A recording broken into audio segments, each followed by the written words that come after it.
प्रेम की वेदना? सायंकाळची वेळ होती. शहरात दिव्यांची लखलख सुरू झाली होती. पण दिशाच्या आयुष्यात मात्र अंधाराचं राज्य होतं. अभ्यासात हुशार, पण आत्मविश्वास मात्र शून्य. लोकांचं म्हणणं, तू काही खास नाहीस, तुझ्यात काय आहे? हे शब्द तिला रोज तोडत होते. त्या दिवशी ती लायब्ररीमधून बाहेर पडत होती. डोळ्यात पाणी आणि अचानक समोर आला तो आर्यन. साधा मुलगा, साधी पर्सनॅलिटी, पण त्याच्या डोळ्यात आत्मविश्वास असा काही होता की दिशाला पहिल्यांदाच वाटलं, कोणीतरी मला खरंच पाहिलं. आर्यनने तिला एकच वाक्य सांगितलं, लोकांच्या शब्दांनी स्वतःला कमी समजणं ही सर्वात मोठी चूक असते.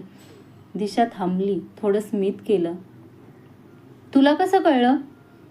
आर्यन, कारण मला कधीही वाटायचं की मी कोणाला लायक नाही, पण आज पहिल्यांदा माहिती पडलं, प्रेम दुसऱ्याने देत नाही, स्वतःला देत असतो. दिशा पहिल्यांदा शांत झाली.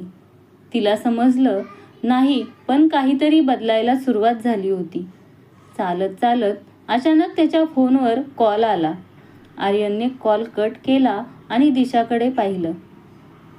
पण त्याच्या चेहऱ्यावर अचानक एक वेगळाच ताण दिसला आणि तो म्हणाला, माफ कर, मला पुन्हा जायलाच हवंय, कदाचित कायमचं. दिशा थबकली. तू पुन्हा येणार ना? आर्यन शांत, डोळ्यात पाणी.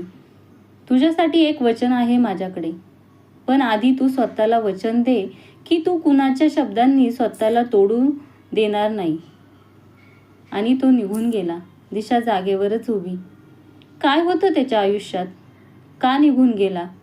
आणि ती भेट योगायोग होती की काहीतरी वेगळं?